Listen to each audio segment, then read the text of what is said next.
Dear students, আমি BM sir বলছি। দেখো, আজ একটা গুরুত্বপূর্ণ জিনিস তোমাদের জন্য নিয়ে চলে এসেছি। মাধ্যমিকের পরীক্ষা চলছে, তোমরা জানো। মাধ্যমিকে যারা পরীক্ষা দিচ্ছ তাদের জন্য আমি তিনটে একেবারে লাস্ট মিনিট তিনটে প্রসেস মেকিং এর সাজেশন নিয়ে চলে এসেছি। এখান থেকে তোমরা কমন পাবে। দেখো, এই তিনটে করলেই এখান থেকে একটা কমন পাবে বলে আমি আশা রাখি। এই তিনটের মধ্যে প্রথমে আমরা করব ওআরএস মেকিং। এগুলো সবই প্যাসিভ ভয়েসে লিখতে হয় মূলত, তোমরা জানো। দেখো আমি কিভাবে লিখলাম। ORS is very essential thing when a person gets dehydrated. যখন কোনো মানুষ জল শূন্য হয়ে পড়ে তখন তার ওআরএসের প্রয়োজন হয়। It can be made at home. এটাকে বাড়িতেই তৈরি করা যায়। At first a glass of pure water is taken. প্রথমে এক গ্লাস বিশুদ্ধ জল নেওয়া হয়। After that a teaspoonful of sugar is added into the water of the glass. তারপরে ওই গ্লাসে 1 চামচ চিনি যোগ করা হয়। Then the water is shaken with a spoon. একটা চামচের সাহায্যে ওয়াটারটাকে নাড়ানো হয়। Next bit of salt is added into the water. তারপরে ওই জলে এক চুটকি লবণ যোগ করা হয়। It is shaken again, it is shaken with a spoon properly. আবার চামচের সাহায্যে এটাকে ঠিকভাবে ঝাঁকানো হয়। Now the ORS is ready and it can be used now. এখন ওআরএস তৈরি হয়ে গেছে এবং এটাকে এখন ব্যবহার করা যায়। এটা গেল একটা। এরপরে আসছি, দেখো, টি মেকিং। তো এক লাইন একটু এমনি ইন্ট্রোডাকশন হিসেবে লিখতে হবে। আমরা ওখানেও যেমন লিখেছি, দেখো ঠিক এখানেও তেমনি।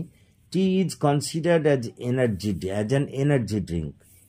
টিকে বা চাকে সাধারণত আমরা এনার্জি ড্রিঙ্ক হিসেবেই ব্যবহার করি। ইট ক্যান বি প্রিপেয়ার্ড ইজিলি। এটাকে খুব সহজেই কিন্তু প্রস্তুত করা যায়। Adequate amount of water is taken in a Kettle. যথাযথ পরিমাণে জল কেটলিতে নেওয়া হলো। After that adequate amount of sugar is added into it. তারপর ওই জলে যথাযথ পরিমাণ, মানে যতটা তুমি চা করবে সেই পরিমাণ তোমার চিনি যোগ করা হয়। The water in the kettle is heated on a burner. তারপরে জলটাকে বার্নারের ওপরে গরম করা হয় ফর এ ফিউ মিনিটস, কয়েক মিনিট ধরে। Now tea leaves are added into it. এরপরে চায়ের পাতা ওতে যোগ করা হয়। After that adequate amount of milk is added into it. তারপরে এতে যথাযথ পরিমাণে দুধ যোগ করা হয়। Finally tea leaves are separated with the help of A filter. ছাঁকনির সাহায্যে ওই পাতাগুলোকে আলাদা করা হয়। অ্যান্ড সার্ভড থ্রু কাপস, এবং কাপের সাহায্যে এটাকে পরিবেশন করা হয়। এরপরের যে আমরা প্রসেসিংটার কথা বলছি সেটা হলো orange juice making. Orange juice is healthy drink, স্বাস্থ্যপ্রদ ড্রিঙ্ক। এটা একটা অরেঞ্জ জুসটা। It can be made at home. এটাকেও বাড়িতে তৈরি করা যায়। At first oranges are brought from the market. প্রথমে মার্কেট থেকে অরেঞ্জ নিয়ে আসা হয়। Then the good oranges are sorted out and washed. ভালো কমলা লেবুগুলোকে বেছে নেওয়া হয় এবং ধুয়ে নেওয়া হয়। The bark of the oranges are taken out. খোলাগুলো ছাড়িয়ে ফেলা হয়। After that oranges are crushed in a pot. একটা পাত্রে ওটাকে গুঁড়ানো হয় বাই এ গ্রাইন্ডার, ওই গুঁড়ানোর মেশিন দ্বারা। অ্যান্ড ফিল্টার্ড, এবং ছেঁকে নেওয়া হয়। Then adequate amount of sugar is added into it. তারপর যথাযথ পরিমাণে চিনি যোগ করা হয়। Then a bit of preservative is added into it. তারপর ওই বহুদিন টিকিয়ে রাখার জন্য প্রিজারভেটিভ যোগ করা হয়।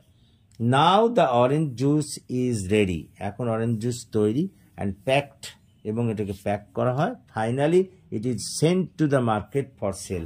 তারপরে বাজারে পাঠানো হয় বিক্রির জন্য। দেখো, এগুলো সব ওই প্যাসিভ ভয়েসে লেখা। তোমাদের ওখানেই দেখবে কিছু কিছু হিন্টস দেওয়া থাকবে খাতা প্রশ্নে, এবং সেই থেকে এইভাবেই তোমরা কিন্তু লিখতে পারবে। এই তিনটি খুব ইম্পর্টেন্ট। তো আশা করি তোমরা বুঝতে পেরেছো। যদি বুঝতে পারো তাহলে প্লিজ এই ক্লাসের কথা তোমাদের বন্ধুবান্ধবদের মধ্যে শেয়ার করো, এবং যারা এখনও আমার এই চ্যানেলটিকে সাবস্ক্রাইব করোনি, প্লিজ সাবস্ক্রাইব মাই চ্যানেল, যাতে আমি আরও এগিয়ে আসতে পারি এবং তোমাদের আরও কাজে লাগতে পারি। So that's all for this day. Thank you for watching and listening. So have a good day.